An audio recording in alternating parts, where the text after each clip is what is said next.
I would like to welcome Premier Furey to come up and give us some warm words on his behalf and the government's behalf.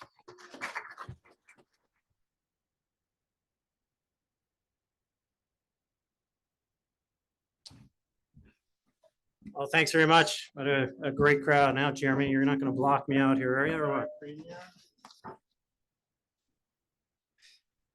It's certainly always a pleasure to be back in Lab West. It's I say to people around the province who haven't been fortunate enough to come to the big land, or those of us who were born outside the big land, when you come and visit Labrador and you leave, you feel like you are a bigger person for having visited here, and you feel like you're a part of the Labrador community. It is truly something unique. It is truly something special. It's a special part of the province, and it makes us all special. It makes us bigger. It makes us better for having all of you be part of that distinct community. So it is certainly an honor to be here today. We got something going on in the background. Oh, okay, there you go. The Labrador anthem. I'm always happy to be here, and of course, in my previous life, it was indeed a pleasure to be here doing clinics as a mobile orthopedic surgeon, doing clinics. And what I took away from my experience in Lab West was, first of all, what an incredible economic engine it is for the province.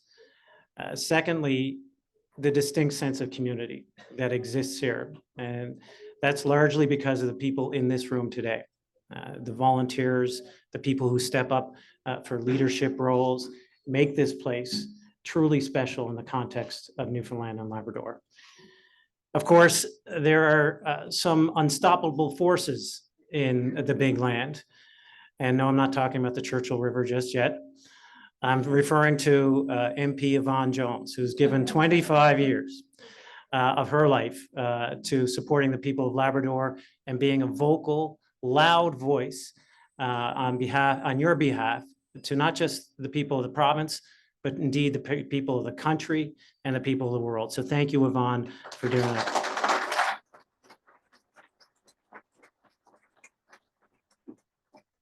And of course, matched by Yvonne is our one and only Lisa Dempster, who I can tell you is ferocious in cabinet, is ferocious in caucus to ensure that we understand as a government, and by extension as a collective society of Newfoundland and Labrador, the unique challenges and opportunities that exist here in Labrador, and more specifically Lab West. So thank you, Minister, for everything you do. I know there's other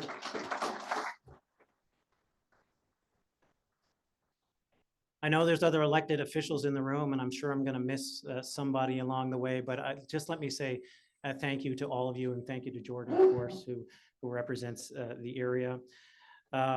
There is one person, well, two people, though, that deserve special recognition as to why I'm here, largely because I was voluntold to be here by Belinda. Belinda.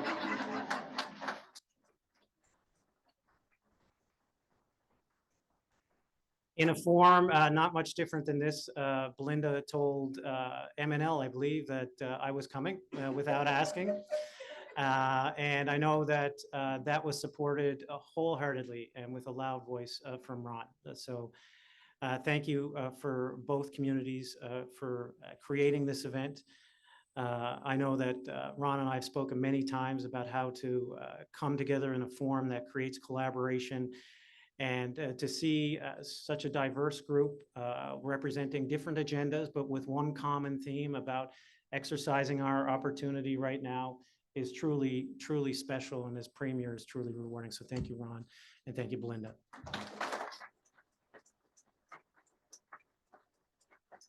And finally, not last but not least, thank you to Toby for organizing this, and the board and the organizing committee for this invitation. Toby and I met each other 4 years ago now, and since that time has been at me to bring my skis up here, and surely I'm not going to be skiing in Marble anytime soon. So unfortunately, I didn't bring them this time, Toby, but next time for sure. My friends, we're on the cusp of big things in Newfoundland and Labrador And I always tell the story of Lab West when I travel around the world. It represents, in this time of environmental responsibility, combined with appropriate industrial development, a unique opportunity and one that should be celebrated, one that exists in no other place around Canada or around the world. And I think coming together in a forum like this provides you all a voice to make sure that we get that opportunity right, to make sure that we exercise on it, to make sure that we don't let it slip through our fingers. Knowing where you're going and recognizing the challenges that stand in your way are key to developing a bright and prosperous future. Our government, your government, shares the same goals and commitments as the Chamber of Commerce and the communities of Lab West. We want to maximize opportunities, create good, sustainable, good paying jobs, improve the well-being of everyone who calls this place home. Because Newfoundland and Labrador, led by the economic engine that is Lab West, has a different story to tell these days. Just 4 years ago, people had written this place off. Some declared it bankrupt financially and bankrupt of ideas. But these days, Newfoundland and Labrador is a source of wins, a source of inspiration to other jurisdictions across Canada and around the world, reversing our population decline, the lowest unemployment rates since they started measuring them in Newfoundland and Labrador, saving for our future, hiring hundreds of new doctors and nurses and other healthcare professionals, connecting more than 50,000 Newfoundlanders and Labradorians with primary care through family care teams, a new concept that all communities are buying into. Meeting the global demand for more responsible, lower carbon footprint oil. And we're not shying away from that, while continuing to tap into an abundance of renewable energy like wind and hydrogen as we continue to tackle climate change during this time of transition. Transition times can be scary. They can be uncertain, but they can also unlock incredible opportunity. And Lab West has all the key ingredients with respect to renewable energy, adjacency of mineral resources, and most importantly, you, the people. Again, everywhere I go, I tell the story of Newfoundland and Labrador. And sometimes when you get caught in the day-to-day of this media cycle, the day-to-day of your lives, you don't get to see the true opportunities that are here. But when you travel the world and you travel the rest of the country and you explain to them what exists in Newfoundland and Labrador, we immediately become the envy of all other jurisdictions, because nobody can claim to have what we have. Not Alberta, not Nova Scotia, not the United States, but we have it right here in Newfoundland and Labrador. Labrador West is indeed that intersection of people, resources, and energy that truly creates an opportunity for a sustainable community for our children and our children's children. Let me take a moment to talk about healthcare. I know that's top of mind for so many people today. In budget 2023, our government made the single largest ever investment in healthcare, $3.9 billion, to help improve access to all Newfoundlanders and Labradorians. Part of that was a strong focus on mental health and addiction services in Labrador, as well as better access to technology and virtual care. We are reimagining our healthcare system that was designed in the 1960s to meet the modern demands of a modern Newfoundland and Labrador. We know today, Newfoundland and Labrador is very different than it was in the 1960s. And it is incumbent upon all of us in this room today, not just in the Confederation building, to use our creativity and our ingenuity to create a system that is sustainable, that is adaptable, and one that can meet the demands of patients in the communities that they live and work. Back in the 1960s, we had about 6 children for every senior. Now we have 2 seniors for every child.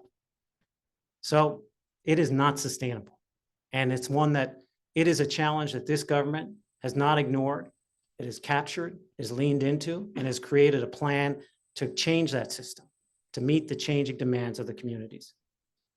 Recruitment and retention continues to be a challenge for the whole country, but we have created some of the best recruitment and retention packages out of any province.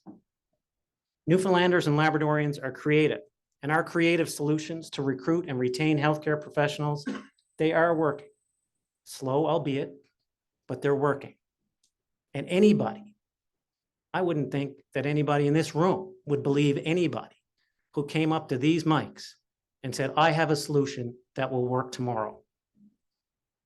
You know that's not true. It takes strategy, it takes vision, and then it takes the hard work. But the results are starting to show. We've hired nearly 80 new doctors and more than 450 nurses since last year. And we're making progress in attracting physicians to work in primary care and emergency coverage in Labrador Grenfell Health. Let me tell you, I was on call just this past weekend, and I took calls here from Lab West. And the emergency doc was run from St. John's.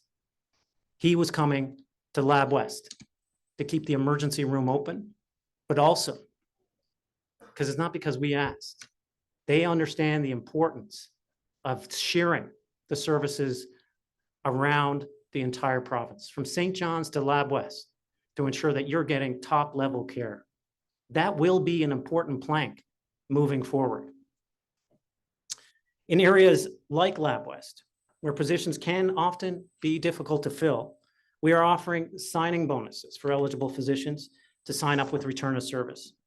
And we supplemented that program with reimbursement of the relocation expenses, temporary accommodations, the Labrador benefits agreement, and the flexible work-life arrangement that is so important for the modern physician. Because I can tell you, with 3 kids myself, 2 dogs, work-life balance can be a challenge. My wife and Allison and I make it a priority to ensure that we have family time and look after ourselves. And I hope you all do as well. But the way physicians are trained today is to achieve that work-life balance. The romantic old notion of a GP showing up in the community and hanging a shingle that will look after somebody from cradle to grave, 24/7, 7 days a week, no matter if you have a fractured femur or high blood pressure check, those days are over. And we need to adapt and change with it so that we are providing continuous care, primary care, emergency care.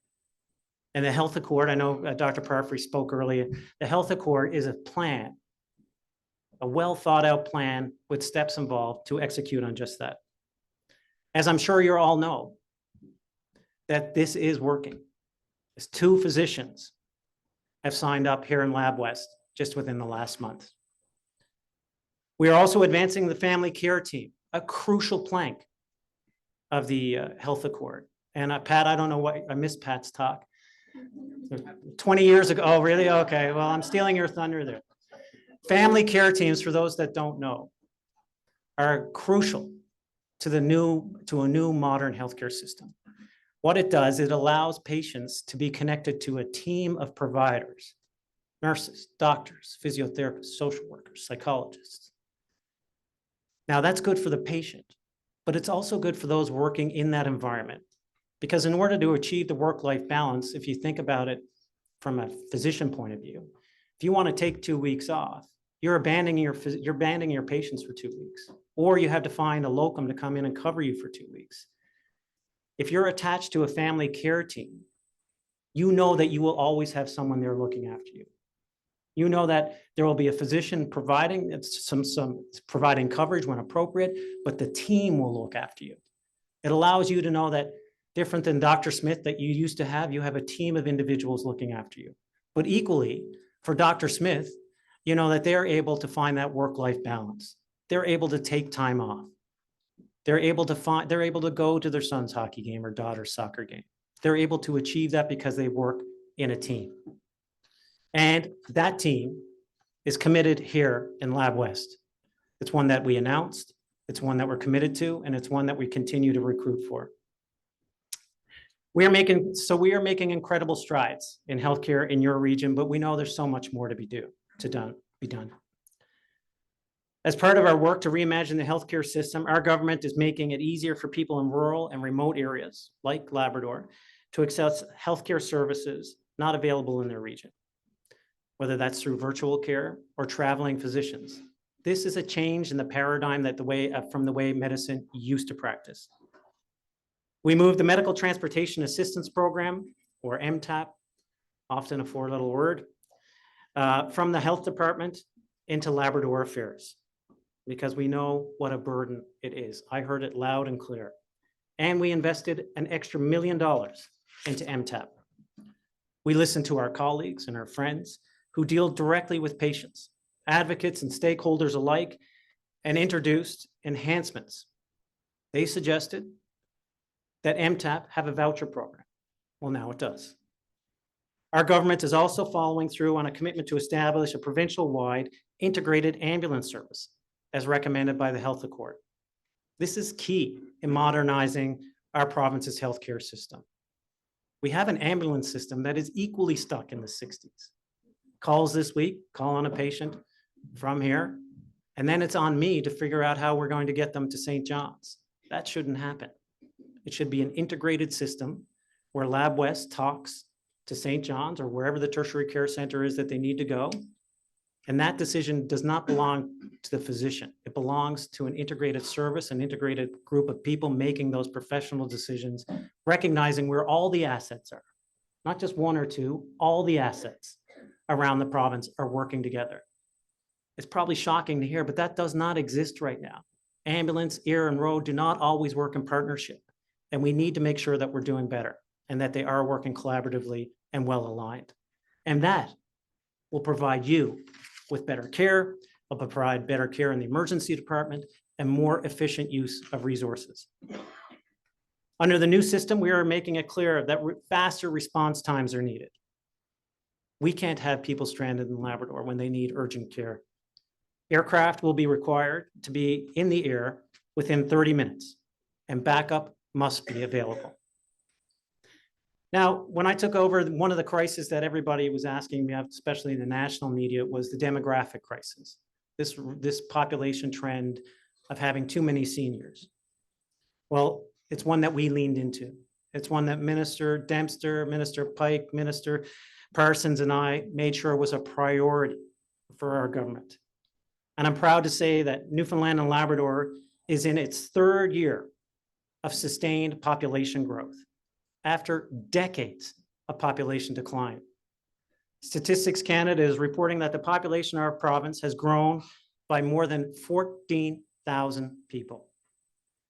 This is hugely different than what we were experiencing before. It's hugely significant. And it is key to realizing the opportunities that you are all talking about here today. If we don't have the people to capitalize on your valuable resources, then they will be stranded. And we need to make sure that we have the people. It remains a priority for us. And we made history last year, welcoming almost 5,500 new permanent residents, 2,000 more than in 2022. We are 3 years ahead of the targets we set in 2020. In 2020, our government wanted to welcome 5,000 by 2026. Yet here we are, ahead of target. In Labrador, the growth is substantial. Just over 9% of the approved applications for the province are from Labrador. 261 newcomers were destined for either Happy Valley Goose Bay or Lab West. I know that you all welcome newcomers with open arms and open homes. And I know that there is a strong Filipino presence here, in particular in Lab West. So thank you for your commitment to making this province better for all of us. Our government is working hard to grow that workforce, to build it right here at home while attracting newcomers. We invest almost 150 million annually to support workers looking to upskill and retrain to secure good jobs in our ever-changing and dynamic economy. Over the last 2 years, almost 200 apprentices who've received support were from here in Labrador, 12% of the provincial total. Now, we know that in order to unlock the potential in the future, we need to critically look, as we have with health, at our education system. Our students are indeed our future. And I'm sure there are many other parents in the room here today with a keen interest in our education system. We need to make sure that students are well prepared to participate in the modern global economy and to grow to their full potential right here at home. So how do we do this? By, again, transforming a system that was built in the 1960s.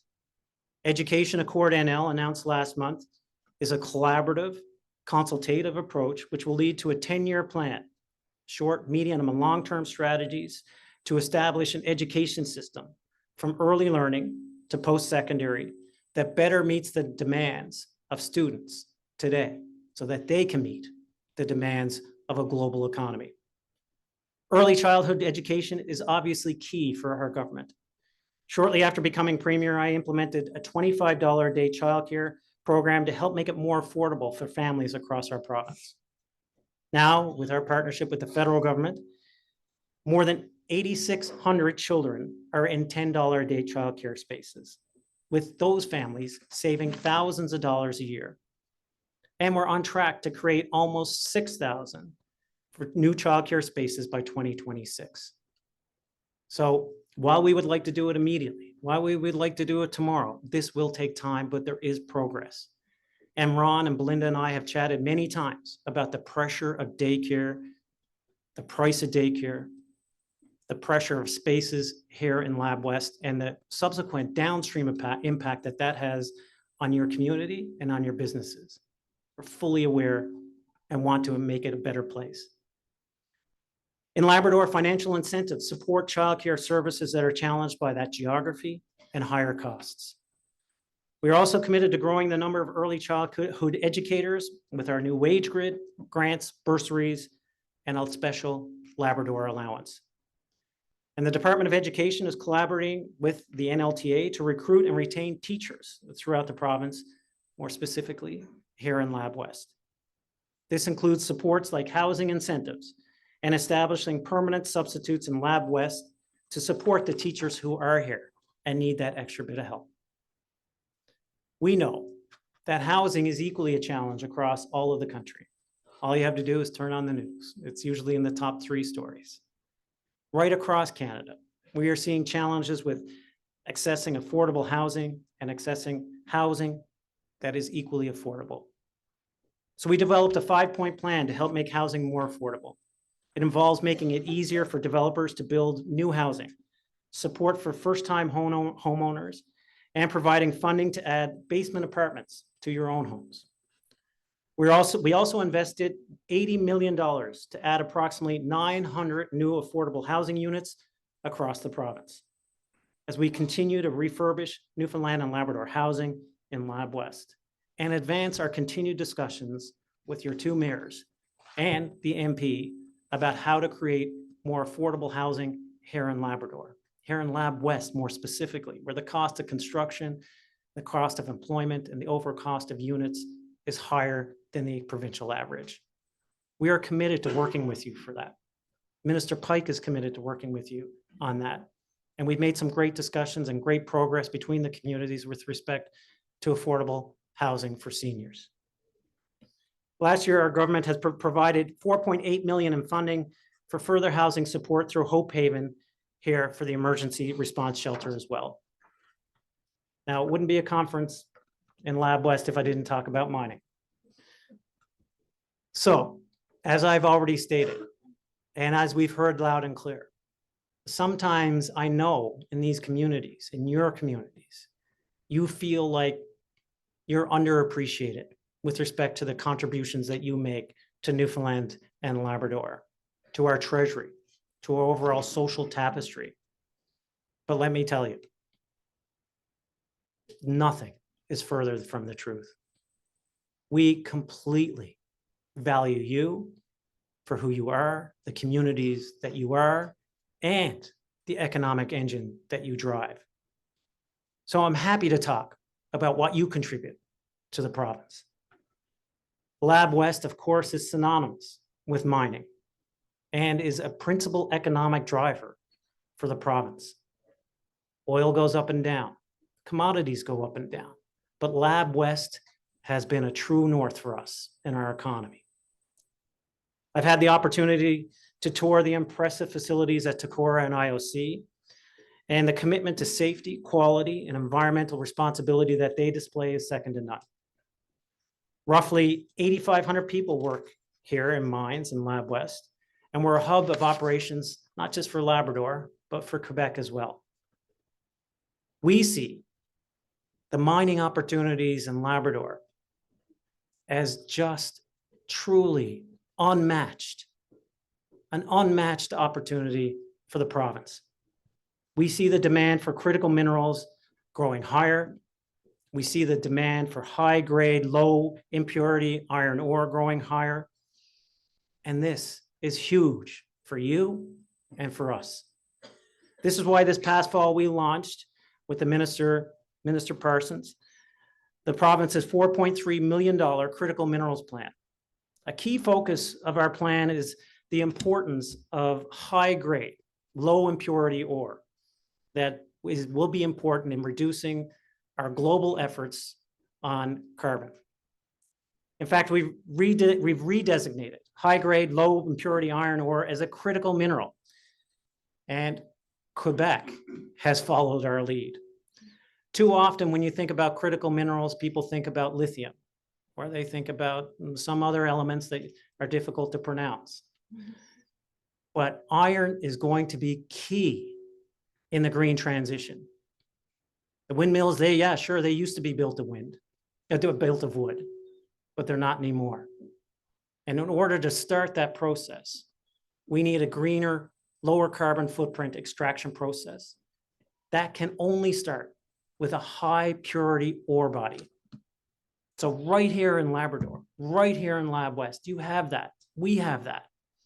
It's an incredible opportunity to begin to produce green steel. If you look downstream, the goal of all these companies, IOC, Rio Tinto, Vale, is to get to a green commodity product. You can only do that when you have the right combination of ingredients. And I am so proud to say, and have said loudly on an international stage, that Lab West has exactly that. You have the high purity product, you have adjacency to renewable energy resources, you have access to a deep sea port, and therefore the rest of the world. It is truly a spectacular opportunity that is not recognized or seen in other major mining jurisdictions around the world, Australia, Chile, etc. So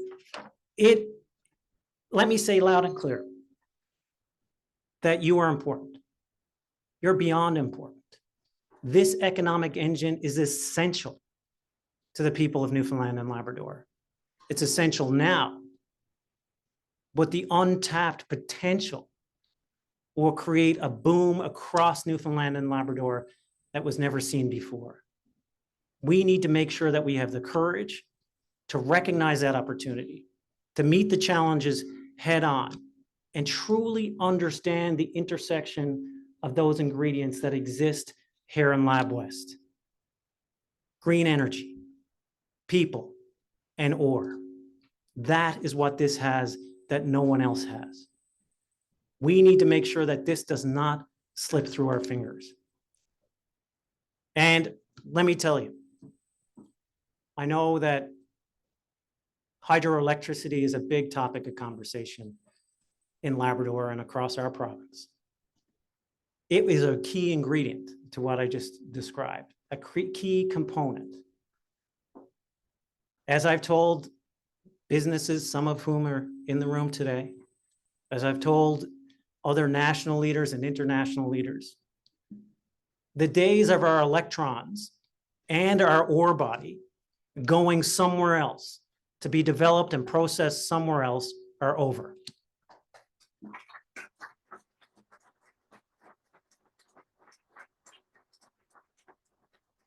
We need to use our resources here, and we have an abundance of them, to ensure that we are growing the economy for us, not for other provinces or other countries.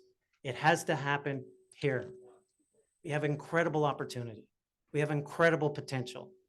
And to come together in a forum like this with multiple stakeholders, anxious to collaborate, anxious to progress, fills my heart, warms my spirit, and gives me the energy, the renewable energy, to know that we are on the right track for the province and the right track for Lab West.